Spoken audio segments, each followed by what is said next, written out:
Hello Chugos talk with ആംസിന്റെ Onam series part 1ലേക്ക് എല്ലാവർക്കും സ്വാഗതം. സത്യം പറഞ്ഞ ഓണം സീരീസ് ഇങ്ങനെയൊന്നും അല്ല എടുക്കാനായിട്ട് ഞാൻ പ്ലാൻ ചെയ്തത്. പുറത്തൊക്കെ വെച്ചിട്ട് ഒക്കെയാണ് പ്ലാൻ ചെയ്തത്. പക്ഷേ ഒരു ആക്സിഡന്റ് പറ്റിയപ്പോഴത്തേക്ക് നേരെ നടക്കാൻ പറ്റാത്തൊരവസ്ഥയിലാണ്. സാരമില്ല, നമുക്ക് എങ്ങനെയാലും വീഡിയോ എടുത്താൽ മതിയല്ലോ, അതുകൊണ്ട് ഇങ്ങനെ എടുക്കാമെന്ന് വിചാരിച്ചു. അപ്പോൾ പറഞ്ഞ് വെറുപ്പിക്കുന്നില്ല, നമ്മൾ നമ്മുടെ കാര്യത്തിലേക്ക് കിടക്കാണ്. ഒരിക്കൽ കൂടി ഓണം സീരീസ് പാർട്ട് 1ലേക്ക് എല്ലാവർക്കും സ്വാഗതം. അങ്ങനെ ഓണം ആകാറായി, അതുപോലെ തന്നെ ഓണം സെലിബ്രേഷൻസ്. അപ്പോൾ സാരി എടുക്കുമ്പോഴത്തേക്ക് എല്ലാവരുടെയും ശ്രദ്ധ വരുന്നത് ബ്ലൗസിലാണ്.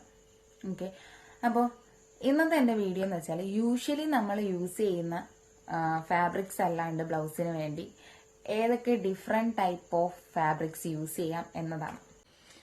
ആദ്യത്തെ തന്നെ പറയാൻ പോകുന്നത് വെച്ചാൽ multi colour handloom check fabrics ആണ്.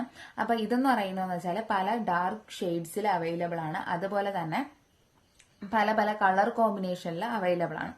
അപ്പൊ കുറച്ച് ഫാൻസി ആയിട്ടൊക്കെ ആണെങ്കിൽ ഈ ഒരു ഓപ്ഷൻ ഓപ്റ്റ് ചെയ്യാവുന്നതാണ്. അടുത്ത ഫാബ്രിക് എന്ന് പറയുന്നത് കോട്ടൺ ഇൻഡിഗോ പ്രിന്റഡ് ഫാബ്രിക്സ് ആണ്. ഇത് നമ്മൾ യൂഷ്വലി യൂസ് ചെയ്യുന്ന ഒരു ഫാബ്രിക് ആണ്. നമ്മളിപ്പോൾ സാരിയിലായാലും കുർത്തീസിലായാലും ഒക്കെ യൂസ് ചെയ്യുന്ന ഒരു ഫാബ്രിക് തന്നെയാണ്. ഇത് ഞാൻ എടുത്തു പറയാനുള്ള ഒരു കാര്യം എന്ന് വെച്ചാൽ ഇതൊരു ക്ലാസിക്കൽ ഓപ്ഷൻ ആയതുകൊണ്ടാണ്. ഇത് ബ്യൂട്ടിഫുൾ ആയിട്ട് ഒരു ഐവറിന്റെ കൂടെ മാച്ച് ചെയ്യുന്ന ഒന്ന് തന്നെയാണ്. അടുത്ത നമ്മളെ ഫാബ്രിക് എന്ന് വെച്ചാൽ ഹക്കോബ. കുറച്ച് കാഷ്വൽ പിടിക്കാനായിട്ട് ഈ ഫാബ്രിക് നല്ലതാണ്.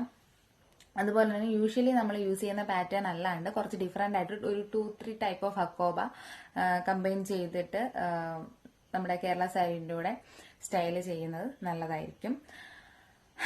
ലാസ്റ്റ് ആയിട്ട് ക്രഷ്ഡ് ഫാബ്രിക്സ്. ഇതെന്ന് പറയുന്നത് കുഞ്ഞു കുഞ്ഞു പ്ലീറ്റ്സ് ആയിട്ടാണ് കാണുന്നത്.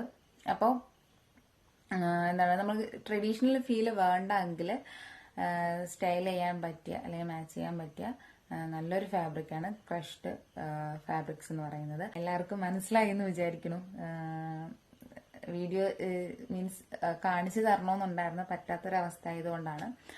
അപ്പോൾ കുറച്ചുകൂടി ഫാബ്രിക്സ് അടുത്ത വീഡിയോയിലേക്ക് പരിചയപ്പെടുത്തുന്നതായിരിക്കും. അപ്പം ഇന്നത്തെ വീഡിയോ ഇത്രയേ ഉള്ളൂ.